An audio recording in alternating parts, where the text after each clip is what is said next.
Il était une fois, dans un village appelé Agou, de nombreuses créatures et des humains vivaient ensemble. Dans ce village vivait une jeune fille nommée Omaïma. Elle était très belle, avec une nature calme et douce. Les habitants du village admiraient sa beauté et sa gentillesse. Les hommes du village essayaient souvent de conquérir son cœur en lui disant « Omaïma, tu es si ravissante, veux-tu m'épouser ?» Mais Omaïma n'était pas intéressée. Elle souriait toujours et répondait « Merci, mais je ne suis pas prête. » Chaque jour, Omaïma allait au marché pour vendre ses marchandises. Elle avait les meilleurs fruits et légumes, et tout le monde adorait acheter chez elle. Mais personne ne savait où Omaïma vivait. Elle arrivait toujours au marché tôt le matin et repartait avant la tombée de la nuit, gardant son domicile secret. Les villageois chuchotaient « Où va Omaïma? Où habite-t-elle ?» Mais Omaïma gardait ce mystère. Elle était heureuse d'être gentille et serviable, mais elle ne partageait pas beaucoup de choses sur elle-même. Ainsi, Omaïma vivait paisiblement à Agou, admirée de tous, mais gardant sa vie privée. Les villageois continuaient de se demander qui était cette belle jeune fille qui venait et repartait comme une douce brise. Un jour ensoleillé, un homme beau nommé Emmanuel vint au marché du village de Agou. Il cherchait des fruits et légumes frais, et quand il vit Omaïma, il pensa « Waouh, c'est la plus belle fille que j'ai jamais vue. » Emmanuel ne pouvait détacher ses yeux d'elle. Il s'approcha et dit « Bonjour, je m'appelle Emmanuel. Quel est ton nom ?» Omaïma sourit doucement et répondit « Je suis Omaïma. Comment puis-je t'aider aujourd'hui ?» Emmanuel était tellement heureux de lui parler qu'il acheta quelques fruits et resta pour discuter. Ils parlèrent du temps, du village et du marché. Emmanuel était envoûté par la voix douce et le sourire aimable d'Omaïma. Il commença à venir au marché tous les jours juste pour la voir. Ils devinrent amis, et Emmanuel sentait qu'il tombait amoureux. Un soir, alors que le marché fermait, Emmanuel remarqua qu'il se faisait tard. Il vit Omaïma ranger ses affaires et lui proposa « Laisse-moi te raccompagner chez toi, il n'est pas sûr de rentrer seul dans le noir. » Omaïma hésita, mais Emmanuel insista. Elle accepta, et ils commencèrent à marcher. Au fur et à mesure qu'ils marchaient, le ciel s'assombrissait et l'air devenait frais. Soudain, Emmanuel ressentit quelque chose d'étrange, une main froide toucha son dos. Il se retourna, mais il n'y avait personne. Son cœur se mit à battre la chamade et il eut peur. Il regarda Omaïma, qui semblait calme, marchant devant lui. Emmanuel ne pouvait pas se débarrasser de la peur. Il s'arrêta et dit « Omaïma, je pense que je devrais faire demi-tour, il fait trop sombre. » Omaïma se tourna vers lui et dit doucement « C'est bon Emmanuel, tu peux retourner si tu as peur. » Elle sourit doucement. Avec la peur dans les yeux, Emmanuel acquiesça et retourna rapidement au village. Il courut et courut jusqu'à ce qu'il atteigne sa maison. À partir de ce jour, Emmanuel ne revint jamais au marché pour voir Omaïma. Il avait trop peur de la mystérieuse main froide et de la nuit sombre. Omaïma le manquait, mais elle continua sa vie paisible dans le village. Les villageois se demandaient pourquoi Emmanuel avait soudainement arrêté de venir au marché, mais personne ne connaissait le secret de cette nuit. Omaïma avait un secret, elle n'était pas une fille ordinaire du village. Elle venait en réalité de la forêt magique profonde au-delà de Agou. Dans la forêt, Omaïma vivait avec sa famille qui n'était pas humaine. Ils avaient la capacité de prendre différentes formes, mais Omaïma était la seule à pouvoir ressembler à un humain tout le temps. Sa famille l'aimait beaucoup, mais il ne voulait pas qu'elle se rapproche des humains. Ses parents l'avaient toujours mise en garde. « Omaïma, tu ne dois pas épouser un humain. Notre monde et le leur sont trop différents. » Ils étaient très protecteurs envers elle. Lorsqu'Emmanuel commença à rendre visite à Omaïma, ses parents s'inquiétèrent. Ils ne voulaient pas qu'elle tombe amoureuse de lui, alors ils décidèrent de l'effrayer. La main froide qu'Emmanuel avait sentie sur son dos était un tour de sa famille pour le tenir à l'écart d'Omaïma. Omaïma se sentait triste, elle aimait bien Emmanuel et voulait avoir des amis dans le village. Elle ne voulait plus vivre sous les règles de sa famille. Elle voulait être libre de faire ses propres choix et de vivre parmi les humains. Alors, Omaïma prit une grande décision, elle décida de couper les liens avec sa famille dans la forêt et de rester définitivement dans le village de Agou. Un jour, elle alla profondément dans la forêt pour dire adieu à sa famille. Elle leur dit « Je vous aime, mais je veux vivre ma propre vie. Je veux être libre de faire mes propres choix. » Ses parents étaient tristes, mais comprirent son souhait. Ils la prévinrent une dernière fois. « Fais attention, Omaïma. Le monde extérieur peut être cruel. » Le cœur lourd, Omaïma quitta la forêt et s'installa définitivement au village. Elle espérait trouver le bonheur et peut-être même l'amour parmi les humains. Elle continua à vendre ses marchandises au marché, gardant son passé secret. Les villageois ne la connaissaient que comme la belle et gentille fille du marché, ignorant le monde magique dont elle venait. Après avoir quitté sa famille dans la forêt, Omaima ressentit un mélange de liberté et de peur. Elle voulait vivre sa propre vie, mais savait que ce ne serait pas facile. Pour s'assurer qu'elle ne serait pas ramenée dans le monde de sa famille, Omaima décida de visiter le sanctuaire d'Abiri. Abiri était un esprit puissant, connu pour aider ceux qui cherchaient un chemin différent dans la vie. Omaima marcha jusqu'au sanctuaire et s'agenouilla devant l'autel d'Abiri. Elle parla d'une voix douce mais déterminée. « Grand Abiri, je souhaite couper tous les liens avec ma famille. Je veux vivre librement dans le village de Agou, loin de leur contrôle. » Abiri apparut dans une douce lueur et écouta la demande d'Omaima. L'esprit hocha la tête et dit « Je comprends ton souhait, Omaima. Je te donnerai la liberté que tu cherches, mais sache ceci, ta famille ne sera pas heureuse. Ils pourraient essayer de te maudire pour te ramener. » Omaima, le cœur courageux, acquiesça. « Je comprends, je veux quand même aller de l'avant. » Abiri leva la main et exauça le souhait d'Omaima avec un geste doux. Le lien entre Omaima et sa famille fut coupé, mais comme Abiri l'avait prévenu, lorsque sa famille réalisa qu'il avait perdu leur connexion avec Omaima, ils furent furieux. Sa mère, dans la colère et la tristesse, lui jeta une malédiction. « Que tu ne trouves jamais le bonheur avec un humain, qu'il te laisse toujours dans le désespoir. » Malgré la malédiction, Omaima resta à Agou. Elle continua sa vie dans le village, vendant au marché et interagissant avec les gens. Elle espérait trouver l'amour et un sentiment d'appartenance, même si une ombre de la malédiction planait sur elle. Omaima était déterminée à vivre sa vie librement, peu importe les défis à venir. Elle garda sa nature douce et gentille, espérant qu'un jour elle rencontrerait quelqu'un qui pourrait voir au-delà de la malédiction et l'aimer pour ce qu'elle était. Un jour, un marchand bien connu nommé Kamal vint au village de Agou. Il voyageait de village en village, vendant des tissus fins et de beaux vêtements. Kamal était amical et charmant, et beaucoup de gens l'appréciaient. Lorsqu'il vit Omaima au marché, il fut frappé par sa beauté et sa grâce. « Qui est cette ravissante jeune fille ?» se demanda-t-il. Kamal s'approcha d'Omaima avec un grand sourire. « Bonjour, je m'appelle Kamal. Je voyage pour vendre de magnifiques tissus. Vous devez être Omaima, la fille dont tout le monde parle, » dit-il. Omaima lui sourit en retour et répondit « Oui, c'est moi. Enchanté de vous rencontrer, Kamal. » Kamal fut captivé par sa voix douce et ses yeux bienveillants. Il commença à visiter le marché plus souvent, s'arrêtant toujours à l'étal d'Omaima. Ils parlaient et riaient ensemble, et Kamal se rendit compte qu'il tombait amoureux d'elle. Il pensait qu'Omaima n'était pas seulement belle, mais aussi douce et gentille. Après quelque temps, Kamal décida qu'il voulait épouser Omaima. Il était excité et lui dit « Omaima, je t'aime beaucoup, veux-tu m'épouser et venir vivre avec ma famille ?» Omaima, qui avait été prudente en amour à cause de ses expériences passées, ressentit une lueur d'espoir. Elle accepta de rencontrer la famille de Kamal. Kamal était heureux et l'emmena dans son village pour la présenter à ses parents.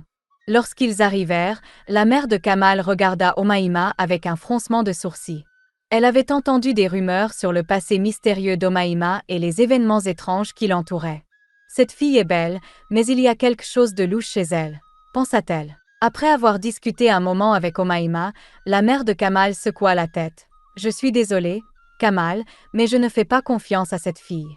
Il y a une malédiction autour d'elle, elle n'est pas adaptée à notre famille, » dit-elle fermement. Kamal fut choqué et attristé. Il aimait beaucoup Omaima, mais il respectait les souhaits de ses parents.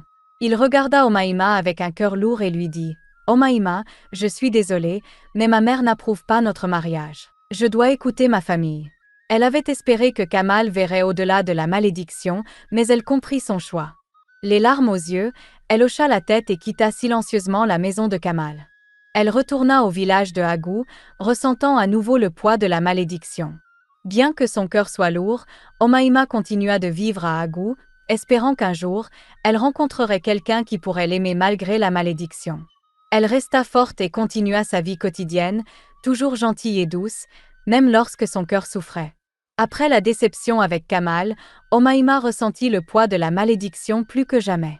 Elle était triste et fatiguée d'être repoussée à cause de cela. Désespérée de trouver une solution, Omaima décida de retourner au sanctuaire d'Abiri. Elle espérait que le puissant esprit pourrait l'aider à trouver la paix et à lever la malédiction qui la hantait.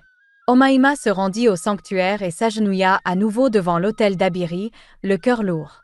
Elle implora: « Grand Abiri, la malédiction qui pèse sur moi cause tant de douleur, s'il te plaît, aide-moi à la lever pour que je puisse trouver le bonheur et être libérée de ce fardeau. » Abiri apparut dans une douce lumière éclatante. L'esprit écouta la supplique d'Omaïma et vit la sincérité dans ses yeux. « Omaïma, tu as enduré beaucoup à cause de cette malédiction, » dit Abiri doucement. « Je peux lever la malédiction qui pèse sur toi, mais il y a une condition, tu dois rester calme et ne jamais laisser la colère envahir ton cœur. Si tu te mets en colère, la malédiction reviendra et elle sera encore plus forte. » Omaïma hocha la tête avec empressement, les yeux pleins d'espoir. « Je te promets, Abiri, je resterai calme et je garderai mon cœur pur. S'il te plaît, lève la malédiction, » jura-t-elle. D'un geste de la main d'Abiri, une douce brise chaleureuse entoura Omaïma. Elle sentit un poids se lever de ses épaules et la malédiction disparut. Omaïma ressentit un nouveau sentiment de liberté et d'espoir. Elle remercia Abiri de tout son cœur et retourna au village de Agou, déterminée à vivre une bonne vie. De retour au village, Omaïma reprit sa routine quotidienne. Elle vendait ses produits au marché et saluait tout le monde avec sa gentillesse habituelle. Les villageois admiraient sa beauté et son calme, sans savoir la malédiction ou les épreuves qu'elle avait affrontées. Mais ils pouvaient voir la personne douce et sereine qu'elle était. Omaïma se sentait plus légère, sachant que la malédiction était levée. Elle restait fidèle à sa promesse faite à Abiri, gardant ses émotions sous contrôle et restant calme en toutes circonstances. Elle espérait qu'un jour, elle rencontrerait quelqu'un qui pourrait l'aimer pour ce qu'elle était, libre des ombres de son passé. Ainsi, Omaïma continua de vivre dans le village de Agou, admirée et respectée par beaucoup, toujours en gardant l'espoir d'un avenir meilleur. Un après-midi chaleureux, Omaïma se rendit au ruisseau du village pour chercher de l'eau. Alors qu'elle s'asseyait sur un rocher, réfléchissant à sa vie et aux défis qu'elle avait affrontés, elle ressentit une profonde tristesse. Elle regrettait de ne pas avoir quelqu'un avec qui partager sa vie. Tandis qu'elle était assise là, une voix douce l'interpella. « Ça va ?» Omaïma leva les yeux et vit un homme au visage aimable se tenant près de l'eau.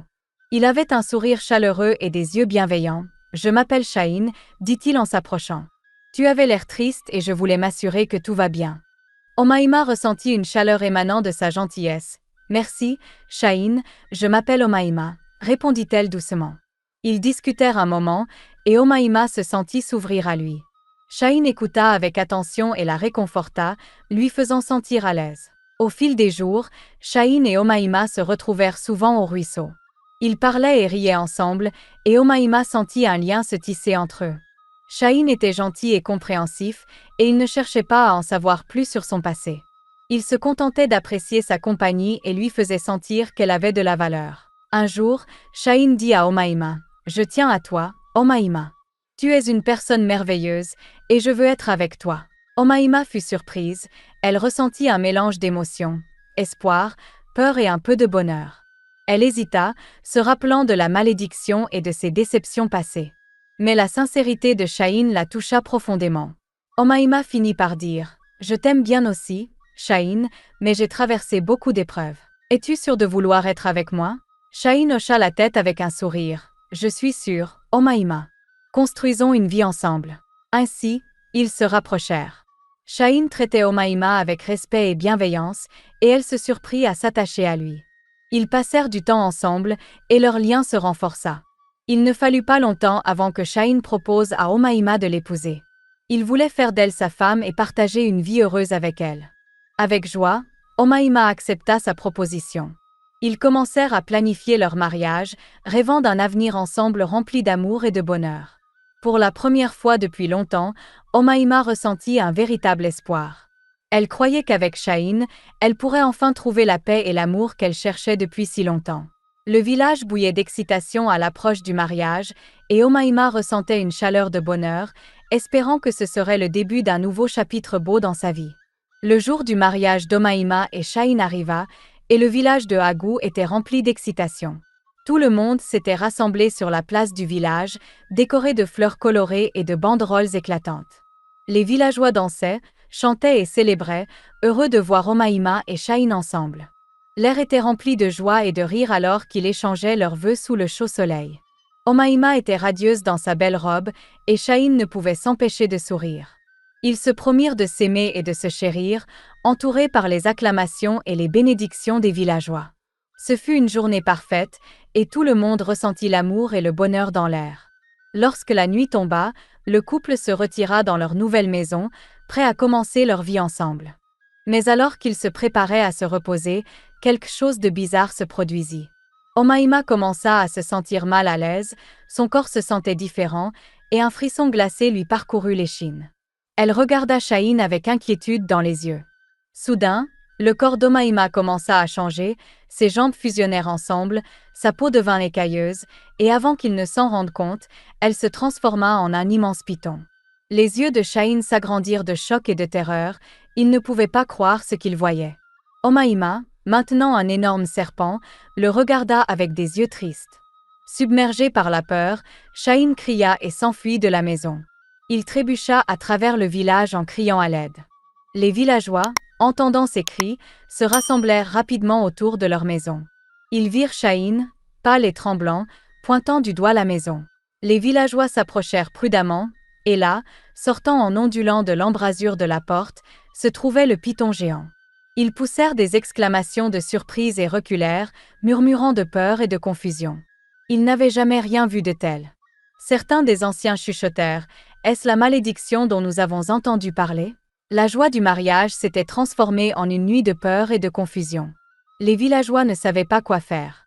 Ils étaient effrayés par le serpent géant, mais se souvenaient aussi de la gentille Omaïma qu'ils connaissaient.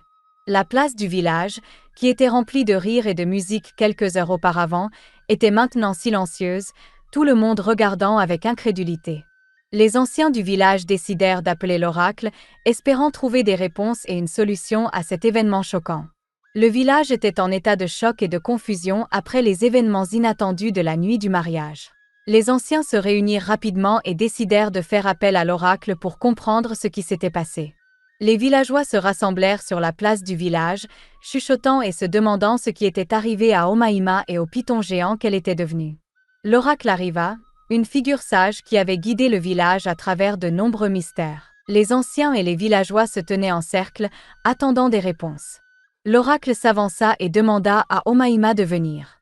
Le python géant se glissa lentement au centre, et avec un profond soupir, Omaïma parla, sa voix remplie de chagrin. « Je suis Omaïma. » commença-t-elle. « Je viens d'une famille dans la forêt. Je suis la seule à pouvoir prendre une forme humaine. Mes parents ne voulaient pas que je me marie avec un humain parce qu'ils craignaient que cela n'apporte des ennuis. Ils ont essayé d'effrayer tous ceux qui s'approchaient de moi, mais je voulais une vie normale, trouver l'amour et le bonheur comme tout le monde. Alors, j'ai coupé les liens avec ma famille, mais ils m'ont maudite en disant que je ne trouverais jamais le véritable bonheur avec un humain. » Les villageois écoutèrent, leur peur se transformant en sympathie. Ils avaient toujours connu Omaïma comme une personne gentille et douce. Les anciens regardèrent l'oracle, qui hocha la tête solennellement, reconnaissant la vérité dans les paroles d'Omaïma. Puis l'oracle se tourna vers Shaheen. « Shaheen, as-tu quelque chose à dire ?» demandèrent-ils doucement mais fermement. Shaheen, toujours secoué et honteux, s'avança. Il hésita, mais sous le regard ferme de l'oracle, il finit par parler. « Oui, j'ai quelque chose à confesser, » dit-il, sa voix tremblante. « J'étais attiré par Omaïma à cause de sa beauté et de sa gentillesse, mais j'avais aussi d'autres intentions.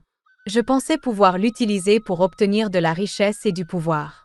Je prévoyais de prendre son argent et de l'abandonner une fois que j'aurais obtenu ce que je voulais. » Les villageois étaient choqués par la confession de Shaheen. Ils l'avaient toujours vu comme un homme bon et attentionné. Les anciens le regardèrent avec déception, et l'oracle soupira profondément. « Tu avais prévu de trahir la confiance d'Omaïma et de l'utiliser pour ton propre gain, » dit l'oracle. « C'est une grave faute. Omaïma ne voulait rien de plus qu'une vie normale et de l'amour, mais tu l'as vu comme un moyen d'arriver à tes fins. » Shaheen baissa la tête de honte, incapable de croiser le regard des villageois. La vérité avait été révélée, et c'était une révélation douloureuse pour tout le monde. L'oracle et les anciens devaient maintenant décider de ce qui allait se passer ensuite. Les villageois observaient, le cœur lourd sous le poids de la vérité, en attendant le jugement de l'oracle. Les villageois retinrent leur souffle tandis que l'oracle se tenait au milieu de la place du village, plongé dans ses pensées. Après un long silence, l'oracle prit enfin la parole, sa voix calme mais ferme. Omaïma cherchait une vie de paix et d'amour, tandis que Shaheen cherchait à l'utiliser pour son propre gain, commença l'oracle. Dans ce monde, les actions ont des conséquences. Shaheen, tu ne peux pas échapper à la responsabilité de tes intentions et de tes actions. L'oracle se tourna vers Shaheen, qui se tenait tremblant. Tu ne peux pas être libéré d'Omaïma, déclara l'oracle. Tu dois rester avec elle en tant qu'épouse. C'est la conséquence de ta tromperie et la leçon que tu dois apprendre. Tu voulais l'utiliser, mais maintenant tu devras vivre avec la personne que tu avais l'intention de trahir. C'est ta punition. Les villageois étaient surpris par la décision de l'oracle. Ils ne s'attendaient pas à un tel verdict. Beaucoup ressentaient de la sympathie pour Omaïma, qui avait tant souffert, et ils étaient incertains quant au sort de Shaheen. Cependant, ils respectaient la sagesse de l'oracle et savaient que son jugement était juste et équitable. Ils réalisaient la gravité de ses actions et les conséquences auxquelles il faisait face. Il jeta un coup d'œil à Omaïma, qui était encore sous sa forme de python, ses yeux remplis de tristesse et de résignation. Shaheen savait qu'il n'avait pas d'autre choix que d'accepter la décision de l'oracle.